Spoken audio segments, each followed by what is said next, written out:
Partido Revolucionario Moderno, el partido de gobierno, está inmerso en un proceso interno. Una de las personas fundamentales en esta competencia es el doctor Guido Gómez Mazara, a quien hemos invitado. El desafío de nosotros es estructurar partidos políticos acorde con las reglas y que la sociedad no nos perciba como gente que acomoda sus argumentos. Porque nos fuimos de la vieja casa, porque no permitían que la base votara. Siempre se burlaban de ellos.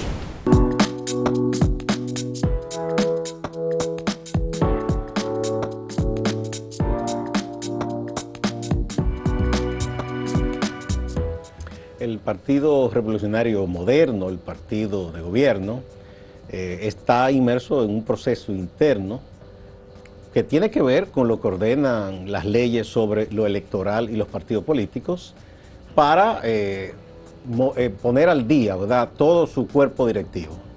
Y una de las personas fundamentales en esta competencia es el doctor Guido Gómez Mazara, a quien hemos invitado, que apuesta por un voto universal, democrático dentro del PRM.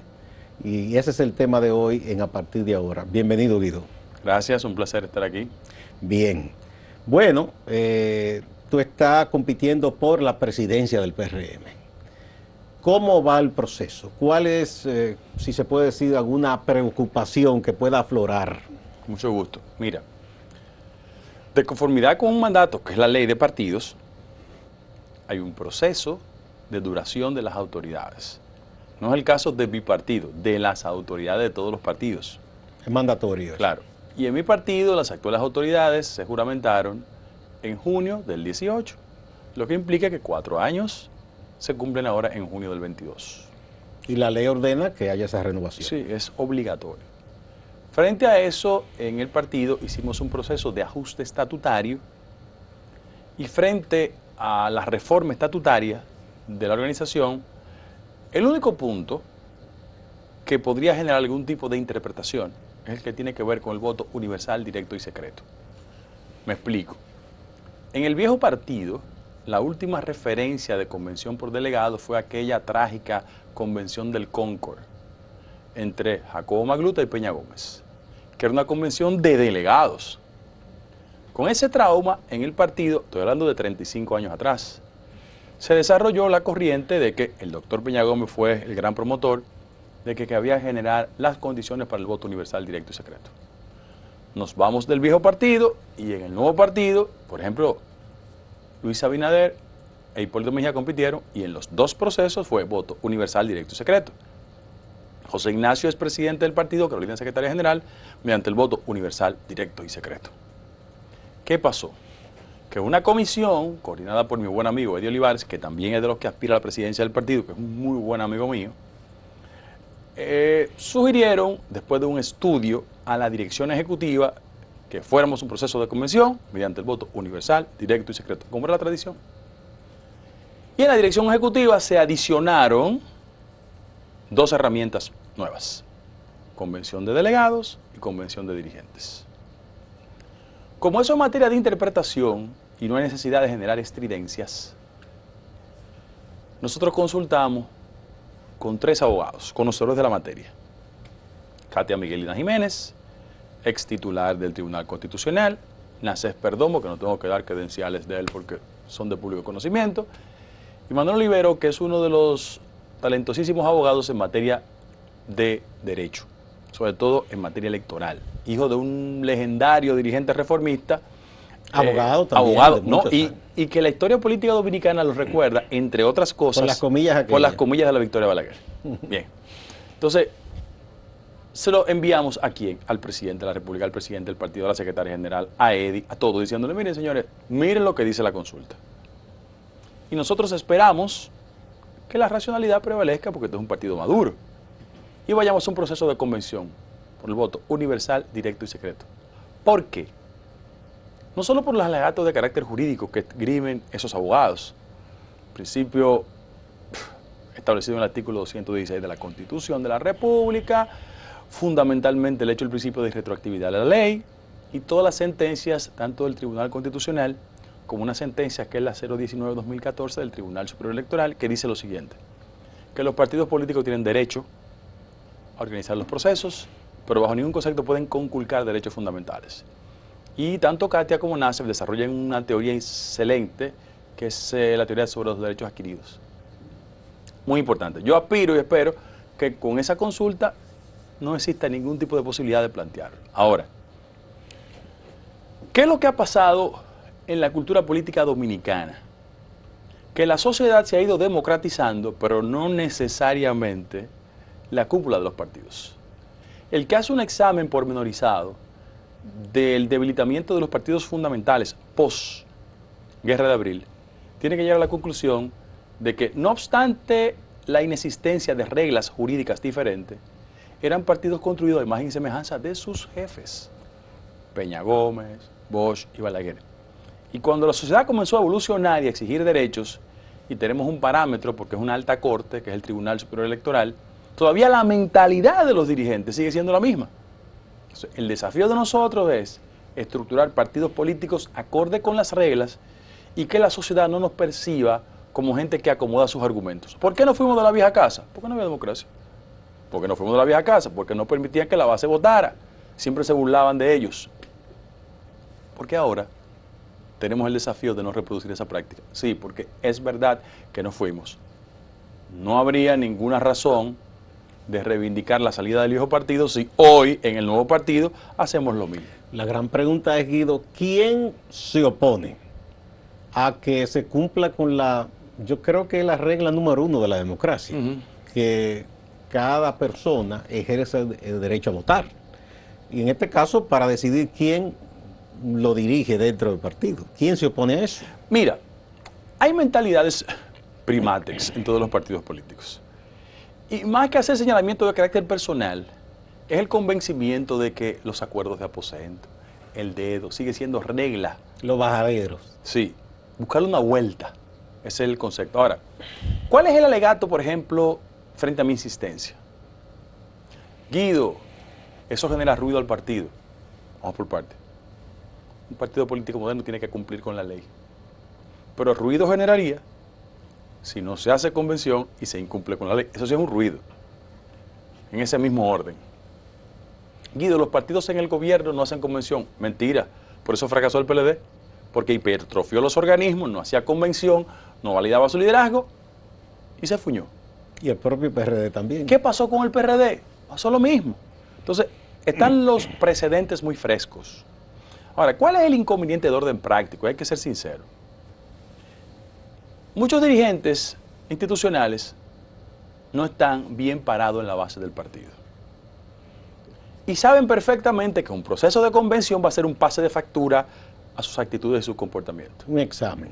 Porque tienen años y 6 meses que no lo visitan, que no se relacionan con ellos, que no se vinculan con ellos, y creen que la única forma de resolver ese vínculo con los dirigentes es sobre la base del empleo, puro clientelismo.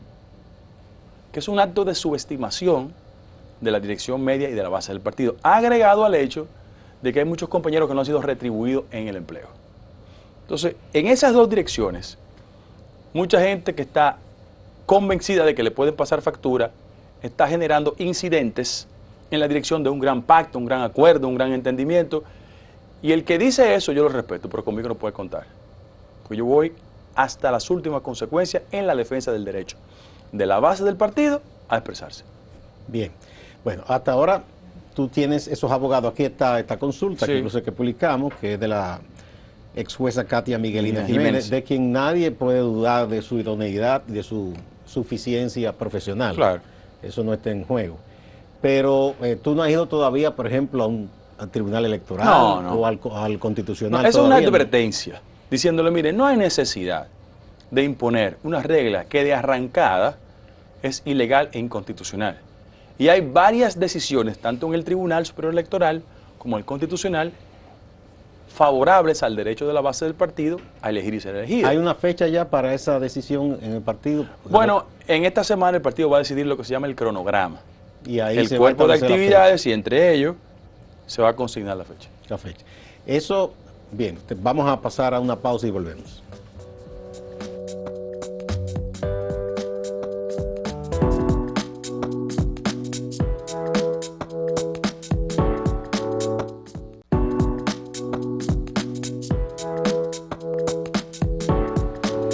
El doctor Guido Gómez Mazara es nuestro invitado de este día a propósito del proceso interno del PRM. Lo que te iba a preguntar, este tipo de proceso, ¿no? Que para renovar los directivos, ¿eso conlleva campaña interna? Sí, interna. Desde que fijen la fecha, digo, respetando las reglas de la Junta Central Electoral, tiene que ser bajo techo, sin publicidad exterior, pero sí. Eso sí conlleva. Sí. Porque ya en la otra campaña hubo un fallo diciendo que pueden hacer campaña pública, la que es de precandidato, eso, el proceso que te PLD, por ejemplo. Bien. Sí, pero eso a lo presidencial. Sí, porque sería demasiado. Bien, bueno, entonces es un asunto de voto universal y lo otro sería lo que llaman convención de delegados. ¿Eso está establecido en los estatutos del PRM? Ellos lo adicionaron frente a una propuesta de dirección ejecutiva. Pero un partido político en el gobierno que establece la convención de delegados, una convención de empleados, no de delegados. No, ¿cómo así? Claro, porque lo que hace es manipular el voto en función del vínculo que tiene ese compañero o compañera con el Estado. Bien, en una convención de delegados, ¿quiénes son los que tendrían la delegación, digamos, la encomienda de votar en nombre de la mayoría? Bueno, yo creo, te voy a responder, eso es ciencia ficción, porque la última vez que lo hicimos hace 35 años, pero estarían en capacidad de elegir las autoridades del partido, aquellos que en las zonas reciban la delegación de la mayoría de los miembros. Por ejemplo, ustedes es por zona que trabajan también. Sí. Una zona, ¿cuál es el criterio para establecerla? Bueno, que una zona que tiene, qué sé yo, 50, 60 comités de base, nosotros decimos comité de base afectivo, se ve ahora mismo. Vayan, eligen y determinen entre todos ellos quiénes son los delegados. O sea que de todas maneras supuestamente debe hacerse una elección ahí también. Pero esa elección ahí está permeada por los intereses de quién está nombrado, quién no está nombrado. Así lo puede ser. ¿El padrón del PRM ya está establecido? De conformidad con lo que se depositó es 1.5. 1.500.000 personas. Eso es. Bien, uno de los argumentos que he hablado con otros dirigentes que me dicen que bueno, que es un número muy grande de personas, que eso conllevaría un costo, que se abra ese argumento de la Junta que lo organiza. Dicen también eso, que si la Junta tiene la disposición y los recursos. No, la ley establece que es responsabilidad de la Junta hacerlo. O sea que ya eso está por mandato. Que se eviten ese alegato. O sea que por ahí no. No, por ahí. Bien. Y mientras tanto, ¿qué estás haciendo tú, digamos, en comunicación con los PRMistas? Yo camino todo el país. Sí, sé que hace un tiempo. Sí, ¿Cuál es el mensaje que tú le estás llevando? Primero que necesitamos un partido acorde con el siglo XXI, que aunque es un partido en construcción, hay temas pendientes. La Escuela de Formación Política está cerrada, tenemos que abrirla, yo me comprometo a eso. La descentralización, el manejo de los fondos, yo me comprometo a hacerlo. ¿Qué significaría eso? Bueno, que de los fondos que recibe el partido, aquí se manejan directamente en la capital. La modernidad de descentralización. O sea que Sí, que los compañeros de Santiago, que en el Comité Municipal de Santiago tienen necesidades para mantener el partido, tienen que tener. Claro, y que ningún compañero venga aquí a la dirección a depender financieramente en sus actuaciones institucionales de lo que tenga como criterio quien manda aquí. Eso no es así. Pero en ese mismo orden, yo esto lo quiero decir con responsabilidad. Yo creo que este partido hay que acercarlo a los sectores populares. La idea que no han trabajado nuestros contrarios es la idea de que este es un partido de blanquitos, de popis, de empresarios. Sí, bueno, eso se dice mucho. Tanto así que dicen que, bueno, Danilo Medina se reunía con los campesinos, este presidente se reúne con los empresarios, lo que no es cierto, porque el presidente se ha reunido con muchísima gente. Pero déjame hacer esa explicación, porque el siglo XXI es un siglo donde los elementos comunicacionales dependen mucho más de la forma y no del fondo. Vamos a hacer una evaluación objetiva, porque una persona que piensa ser autoridad del partido tiene que defender las políticas del partido y del gobierno. Agosto 16 del 2020, la inversión que hacían los gobiernos del PLD, pero fundamentalmente el de Danilo, respecto del Producto Interno Bruto era el 7% en política social. 7%. El actual gobierno, en un año y 7 meses, invierte 9 puntos. O sea que está invirtiendo más. 2% Entonces más. No es cierto que ha abandonado. Pero otros elementos. Al 16 de agosto del 2020, cualquier beneficiario de un programa social recibía 850 pesos. Hoy, un año y 7 meses después, recibe 1.650. Se lo hemos duplicado. ¿Qué cantidad de ciudadanos de este país recibía a agosto 16 de 2020 los programas sociales? 835,000. Vamos por 1,4 millones. Es decir, este es un gobierno que ha tenido el nivel de sensibilidad de entender que en el marco del crecimiento de la economía con un nivel inflacionario, priorizamos el interés de los pobres. Repito, los grupos sociales y económicos no tienen partido, tienen intereses. Y los partidos políticos, cuando llegan al poder, tienen que gobernar para todos, pero jamás olvidarnos de nuestra base social electoral. ¿Por qué? Porque en el recuerdo de la mayoría de los dominicanos y dominicanas, cada vez que en el viejo partido gobernábamos, el argumento era que no teníamos las destrezas, las pericias en la conducción económica. ¿Por qué? Crisis del 1984, poblada, crisis del 2003, sistema bancario. Ahora, ¿qué exhibimos ahora? Que contrario a otros, yo quiero recordarle a la gente que el argumento del presidente Danilo Medina cuando tomó el poder de Leonel Fernández, lo tomó con un déficit del 9% del PIB. Aquella famosa referencia de que un maletín lleno de deudas era el reconocimiento de la situación económica que se recibió el gobierno. Y ahora recibimos el gobierno en el marco de una crisis mundial con un impacto en la economía dominicana. Lo doy solo como referencia. La economía dominicana experimentaba el mayor nivel de decrecimiento posguerra ahora. O sea, después de la guerra de abril, la pandemia fue el componente que más desajustó la economía dominicana. Y frente a eso, la economía está creciendo, 6% de crecimiento. Y voy a hablar de los factores que han crecido. Por ejemplo, en primer lugar, zona franca, crecimiento. Remesa, se puede esgrimir que la remesa es un acto de solidaridad de los nuestros que con no el país. No es fruto de una política de aquí. Sí, pero es una evidencia de que los dominicanos en el exterior son solidarios con nosotros. Pero he dicho, zona franca, remesa, turismo, vamos al turismo. El turismo representó en términos de ingresos el año pasado, en el marco de una crisis, 5.400 millones de dólares. Ahora, hay componentes que Luis Abinader no controla, que han sido motivo de una profunda reflexión y que deben orientar al gobierno en la dirección de lo social. ¿Por qué? Porque la crisis entre Rusia y Ucrania deriva en situaciones de carácter económico en el país. Yo solo voy a poner un ejemplo. El año pasado, 260,000 turistas llegaron provenientes de Ucrania o de Rusia.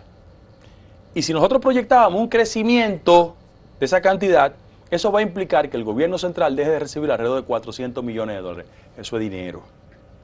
Ahora, ¿cuáles son los otros componentes?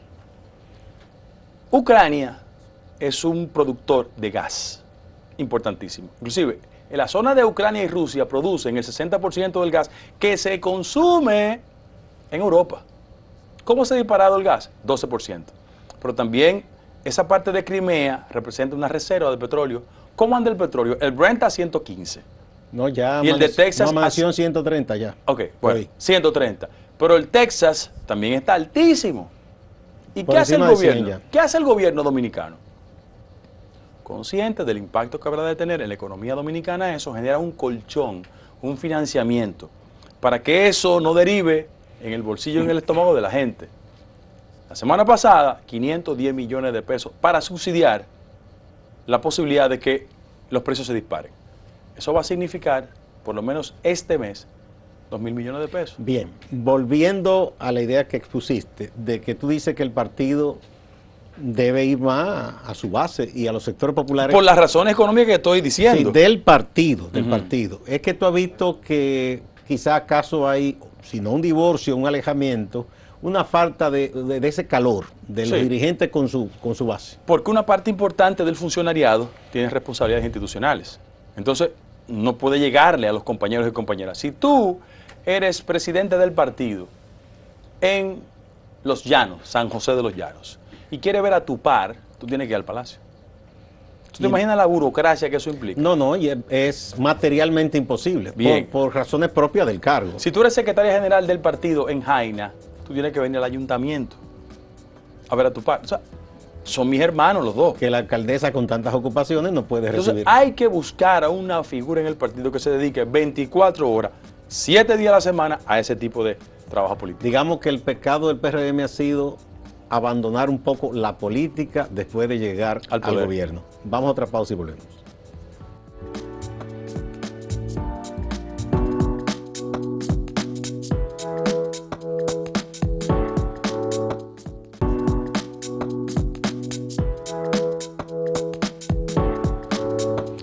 Guido Gómez Mazara, dirigente del PRM. Bueno, hay algo importante también. Muchos quieren decir que tú serías como un incordio para el gobierno, una especie de oposición dentro del mismo partido. ¿Por qué se te quiere tachar de esa manera? Como que tú serías un opositor de tu propio gobierno. Mira, te agradezco la pregunta. Las etiquetas expresan la incapacidad de reconocimiento del otro a la diversidad. Un partido político democrático no hay que pensar igual, hay que definir objetivos en común, que son dos cosas diferentes. Y bienvenido. No me pueden decir que yo no tengo las destrezas conceptuales para el debate. No me pueden decir que yo no hice todo el esfuerzo, mucho más que algunos impugnadores, para que Luis ganara. A cambio de mis convicciones, porque yo no quiero puesto en el Estado, siempre te lo he dicho. Por lo menos en la actual coyuntura. Frente a eso, ¿cuál es el problema? Vamos a mirar hacia el 2024. Lo que viene con el PLD y con la Fuerza del Pueblo, ¿qué ustedes creen que es? ¿Es un ejercicio de muñecas? No, o de poemas. No, hay que enfrentarlo para preservar el poder. Bueno, ya se está viendo. Bueno, la primera pregunta que yo le hago a los que me impugnan, procuren otros compañeros que legítimamente aspiran a ver si tienen las herramientas para eso. En ese mismo orden. La principal impugnación conmigo, ese es el incidente que ellos presentan. La principal preocupación conmigo de algunos sectores conservadores en el partido es que yo soy una persona que tiene la vocación de conectar el partido con los sectores populares, en primer lugar, porque es la esencia de nuestro partido. Pero en segundo lugar, yo creo que este partido hay que moverlo para el centro liberal y progresista y ponerlo al servicio de los sectores democráticos del país. ¿Está muy a la derecha el PRM? Yo pienso que hay un dominio conservador. En el PRM. Sí, yo no estoy diciendo que no tienen derecho a existir. Creo que es la conjugación de ambos elementos. Porque Peña, el maestro, siempre referenciado, Peña te ponía a Hugo Tolentino de este lado, ¿verdad? Y te ponía a José Antonio Narri de este lado, ¿verdad? Pero iba a la zona P3 y buscaba a Juan Mañón y te lo equilibraba. Porque era un político de equilibrios. O sea, la política dominicana tiene que ser una política de equilibrios. Porque tú gobiernas para todos. Pero procura dónde está el voto fuerte del PRM. Dónde estuvo el voto fuerte del PRD. Los sectores populares. Entonces, yo creo que es importante que el partido vuelva a eso, a su base social electoral. ¿Qué piensa la Junta de Vecinos? ¿Cómo se articula el gran problema de la inseguridad ciudadana abajo? ¿Por qué no podemos volver a los sectores populares y democráticos que de una forma u otra siempre andan con nosotros, pero ponen distancia cuando sienten que no los representamos? ¿Qué hacen nuestros adversarios? Popis, nariz-parada, sangre azul, blanquitos, porque sienten que lo que la cara del gobierno le lleva como mensaje no se corresponde, no hace empatía con sus sectores. Y yo voy a devolver al partido ese ritmo. Al partido, porque tú no vas a estar en el gobierno. No te interesa. No tengo interés. Bien. Además, creo una cosa. Cuando estábamos discutiendo los reglamentos, Gustavo, yo planteé la tesis de Peña, el principio de la incompatibilidad. El que tenga una función del gobierno no puede estar en el partido. Y si está en el partido, tiene que renunciar. Bien. ¿Ustedes no contemplan estatutariamente que se delegue una función? Si, por ejemplo, en este caso, bueno, les tocó al presidente del partido y a la secretaria general ocupar esos cargos, ¿no se contempla estatutariamente que mientras estén en esa función, no, como no se había hecho una... Ahora lo que hay se delegue en otro? Ahora lo que hay es una mecánica de sustitución. Si usted van a elegir 3 vicepresidentes, 3 subsecretarios generales. Si usted es secretario general y resigna a la posición o presidente, sube el primero de ellos. Ah, bien, eso está contemplado. Sí. Bien. Lo otro también es, respecto a la dinámica del partido, mucha gente dice que para su gusto, me dice una querida amiga, se ha tornado, ya tú lo has dicho, el PRM, muy conservador. Pero hay temas en los cuales incluso un compromiso y una identificación antes de estar en el poder, todo el tema de las 3 causales, sí. La comunidad LGTB, que son realidades en el mundo de hoy. Pero tú puedes estar seguro que una presidencia del partido de Guido Gómez Mazara es una reconexión con el compromiso opositor. Porque el gran problema de los partidos políticos es que hacen un pacto cuando están abajo y cuando llegan al poder, las reglas conservadoras y de incumplimiento lo hacen transformarse. Eso se le ha enrostrado al PRM y al propio gobierno, inclusive lamentablemente en su política exterior, que se ha tornado muy complaciente. Sí. ¿Tú piensas que eso debe ser revisado? Totalmente, totalmente. Mira, Respecto al tema de política exterior, que es muy fuerte desde el punto de vista académico, Sí, sí. te quiero decir lo siguiente. En lo que concierne al tema de la actual situación internacional, yo estoy totalmente de acuerdo con las sanciones de carácter internacional que han recaído sobre Rusia. Ahora, yo creo, coincido, asumo que un partido que reivindica la figura del doctor Peña Gómez tiene que ser mucho más tolerante y abierto con corrientes ideológicas que no se colocan en puntos de radicalismo, pero sí expresan la voluntad de una sociedad. ¿Qué yo creo? La proximidad con Estados Unidos es fundamental. Nuestro principal socio comercial, fundamental. Pero tenemos que apelar a los sectores liberales, democráticos y progresistas de la sociedad norteamericana, que entienden perfectamente nuestro rol. Por ejemplo, este gobierno de Biden está en mejores condiciones de entender la realidad nuestra que el anterior gobierno. Nosotros tenemos mejores interlocutores en los intereses norteamericanos ahora que antes, porque Adriano Espaillá no podía ser un interlocutor frente a Trump. Lo puede hacer ahora porque su partido está en el gobierno. Es decir, por ahí debería yo orientar la gestión de presidencia del partido. Y para reconectar con los sectores sociales acá que dieron tanto apoyo, los movimientos de mujeres, ¿cómo hacerlo? Mira lo que pasa. La plataforma nuestra... Que debo decir que hay funcionarias, funcionarios que siguen conectando con esas ideas, aunque están, yo digo, en minoría en el gobierno. No, pero no obstante eso, el partido tiene que ser la rueda de conexión entre lo que actúa el gobierno y la plataforma de compromiso ciudadano. Porque cuando usted no cumple con la gente, te lo cobran electoralmente. Bien. Muchas gracias, Guido. Bueno, suerte. Ya cuando estén definidas las fechas y todas esas cosas, te volveremos a invitar para que sigamos conversando. Muchas gracias. A ustedes también, amigas y amigos. No se vayan, que hay más en Acento TV y Acento Portal.